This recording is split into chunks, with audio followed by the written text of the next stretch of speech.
Welcome to a journey through one of the most pivotal yet often overlooked periods in biblical history. The Intertestamental Period, sometimes called the 400 Silent Years. This is the gap between the last words of the Old Testament prophet Malachi and the opening of Matthew's Gospel in the New Testament.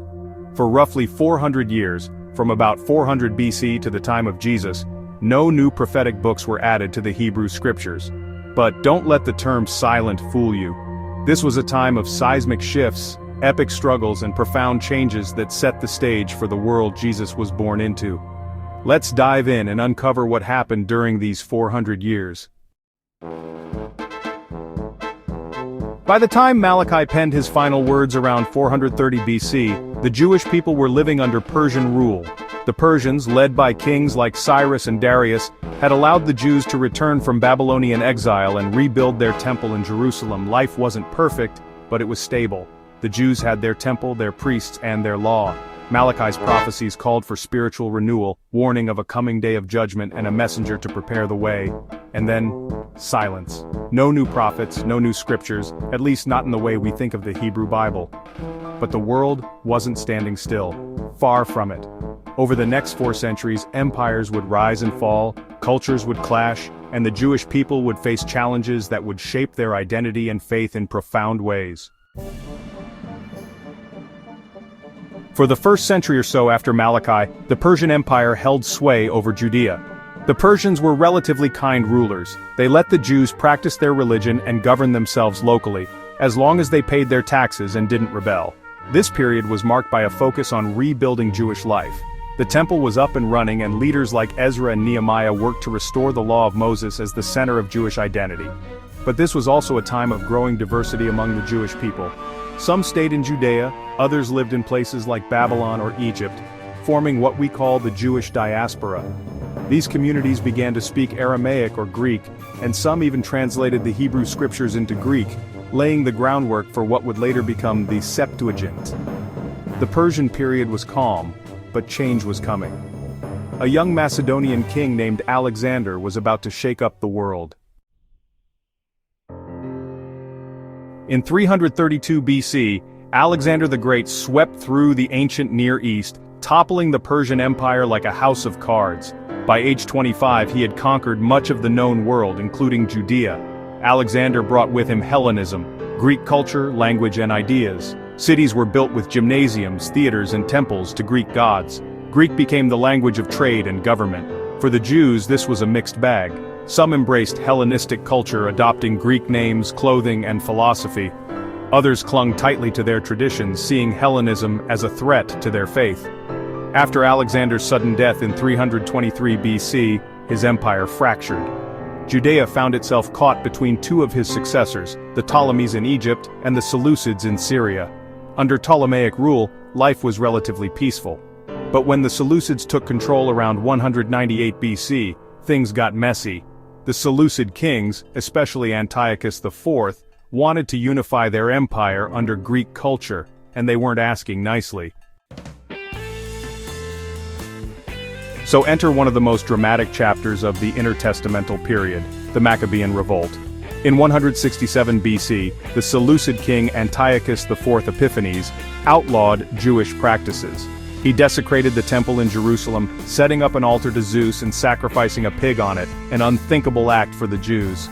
This was honestly the last straw. A priest named Mattathias and his sons, led by Judas Maccabeus, who was nicknamed the Hammer, launched a guerrilla war against the Seleucids. Against all odds, they won. By 164 BC, they recaptured Jerusalem, cleansed the temple, and rededicated it, an event still celebrated today as Hanukkah, the Festival of Lights. But the Maccabees didn't stop there. They established the Hasmonean dynasty, giving the Jews their first taste of independence in centuries. Of course, this independence came with its own problems. The Hasmoneans often mixed politics and religion, with some rulers acting more like Hellenistic kings than humble priests. Internal divisions grew, setting the stage for new players on the scene. In 63 BC, the Roman general Pompey marched into Jerusalem, and just like that, Judea became part of the Roman Empire. The Romans were, honestly, masters of control, installing local rulers to keep the peace. Enter Herod the Great, a half-Jewish, half-Idumean ruler appointed by Rome around 37 BC. Herod was a complicated figure. He was a brilliant builder, responsible for expanding the Second Temple into a magnificent structure that really awed visitors.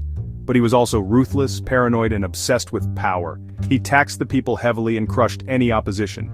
This is the Herod we meet in Matthew's Gospel, the one who ordered the slaughter of the innocents in Bethlehem. Under Roman rule, Judea was a powder keg. The Jewish people were divided. Some cooperated with Rome, while others dreamed of rebellion. This tension would shape the world Jesus entered. Now let's zoom in on the religious landscape, because this period gave birth to the Jewish world we see in the New Testament. Several key groups emerged during these 400 years. The Pharisees, these were the spiritual descendants of those who resisted Hellenism. They emphasized strict adherence to the law and believed in oral traditions to interpret it.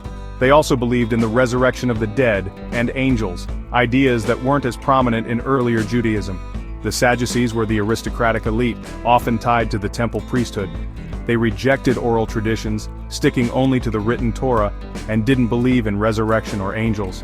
The Essenes were a separatist group, possibly linked to the Dead Sea Scrolls community, who lived ascetic lives preparing for God's coming judgment. The Zealots, radical revolutionaries who wanted to overthrow Rome by force, setting the stage for later rebellions. This period also saw the rise of synagogues, local places of worship and study that became central to Jewish life, especially in the diaspora. And let's not forget the Septuagint, the Greek translation of the Hebrew scriptures which made the Bible accessible to Greek-speaking Jews and Gentiles alike. Apocalyptic literature also flourished, writings like 1st Enoch and the Book of Jubilees, which spoke of cosmic battles, angels, demons, and a coming Messiah. These ideas would deeply influence the New Testament. So why does the intertestamental period matter? Because it's the bridge between the Old and New Testaments.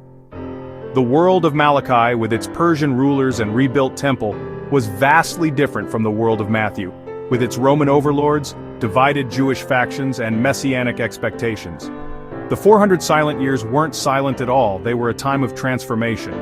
The Jewish people developed a richer theology of the Messiah, the afterlife, and God's kingdom. The spread of Greek and Roman culture created a world where the gospel could spread quickly, thanks to common languages and Roman roads.